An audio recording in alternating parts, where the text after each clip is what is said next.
कश्मीर में हम सब जानते थे कि पड़ोसी देश से आए दिन आतंकवादी घुसते थे, यहां बम धमाके करते थे, हत्याएं करते थे। एक भी त्योहार ऐसा नहीं होता था जो चिंता के बगैर जाता था।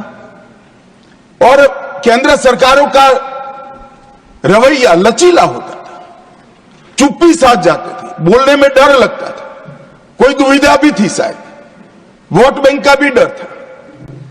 नरेंद्र मोदी जी के आने के बाद आतंकवाद के खिलाफ जीरो टॉलरेंस की नीति प्रधानमंत्री की है। हमारे आने के बाद भी हमले हुए, उरी पर हुआ, पुलवामा पर हुआ। पहले हमले होते थे, कुछ नहीं होता था, कोई कुछ नहीं बोलता था, जवाब नहीं दिए जाते थे और लोग भूल जाते थे। दिल्ली के अखबारों में कोने में कहीं छपता था, 60 लोग शहीद हो गए, मारे गए, बम धमाका हुआ। मगर कोई संवेदना तक समाप्त हो जाए, वहां तक चीजें लिंगरिंग रहती गई, लिंगरिंग रहती गई, लिंगरिंग रहती। मोदी जी के आने के बाद उरी और पुलवामा में हमला हुआ। 10 ही दिन में पाकिस्तान के घर में घुसकर सर्जिकल स्ट्राइक और एयर स्ट्राइक कर जवाब दिया।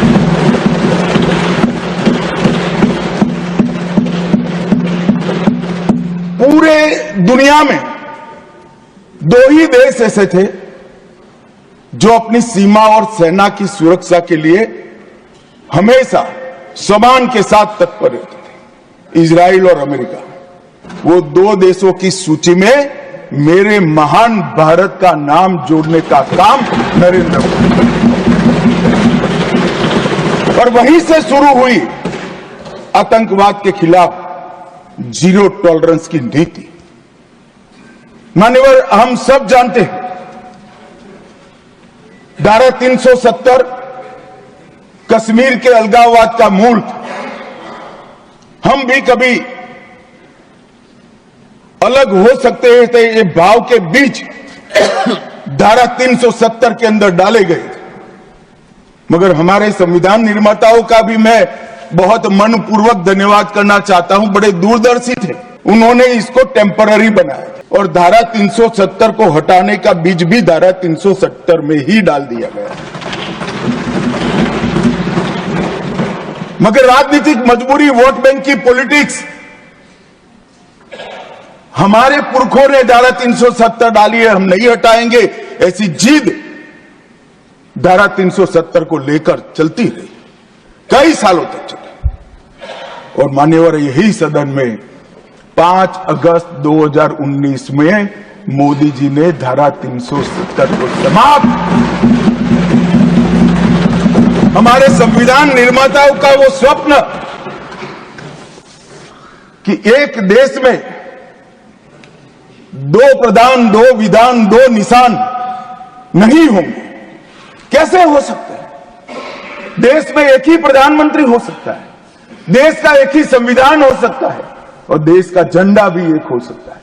कैसे एक देश में 2 विधान, 2 प्रधान, 2 निशान हो सकते? मगर चलाए गए, सालों तक चलाए गए।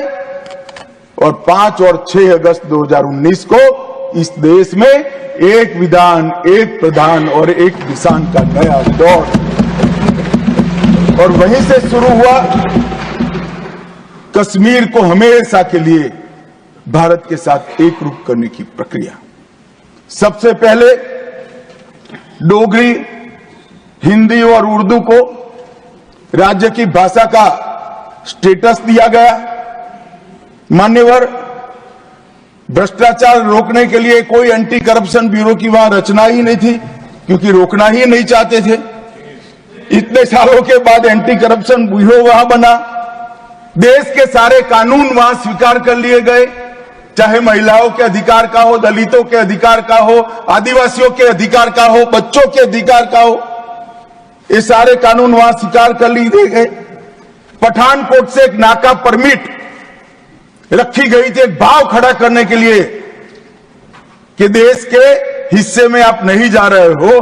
पठानकोट की नाका परमिट को नरेंद्र मोदी जी ने समाप्त कर और नया दौर शुरू हुआ।